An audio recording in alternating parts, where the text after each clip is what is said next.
এখানে মরিচ আবাদ করছেন, কিরকম ফলন হবে এখানে?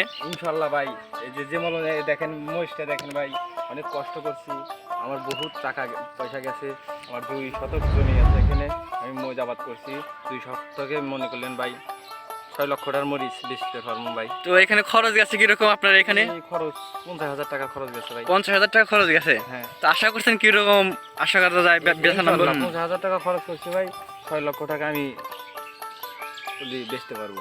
6 লক্ষ টাকা আপনি বেচতে পারবেন? এই যে ভাই আমার মরিচের সাইড দেখেন, বিদেশি মরিচ ভাই, এই যে বিদেশি মরিচ। ভাই আপনি এখানে মরিচ আবাদ করছেন, আপনার কিরকম খরচ গেছে? ভাই আমার খরচ গেছে, আমার 2 বিঘা জমি আছে ভাই, 2 বিঘায় আমার কামলা টামলা দিয়া ভাই জানি না 50,000 টাকা ভাই খরচা হয়েছে। জানাই বলি এ পর্যন্ত 50,000 টাকা খরচা হয়েছে, আর 20-20,000 টাকা খরচা হবে। আচ্ছা, সবাই তো মরিচ আবাদ করবে অন্য সিস্টেমে, আপনি এই সিস্টেমটা কই থেকে পাইলেন? এই সিস্টেম হচ্ছে ভাই নতুন পদ্ধতি ভাই, বুঝছেন? এই নতুন পদ্ধতি, এটা বিদেশি মরিচ, এই দেখেন না মরিচের ঘোরটা দেখেন ভাই, এটা বিদেশি মরিচ, এই দেখেন মরিচটা অন্য ধরনের, বুঝছেন?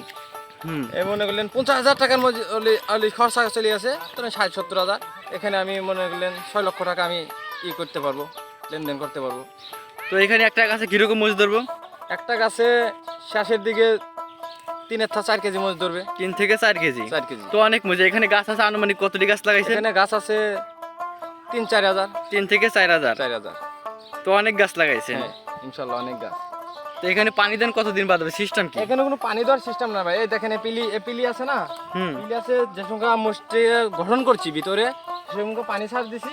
আর এই যে পিলিতে দেখেন না, এই যে ওই পলিতে পলির নিচে ভিজা থাকে, ওই ভিজা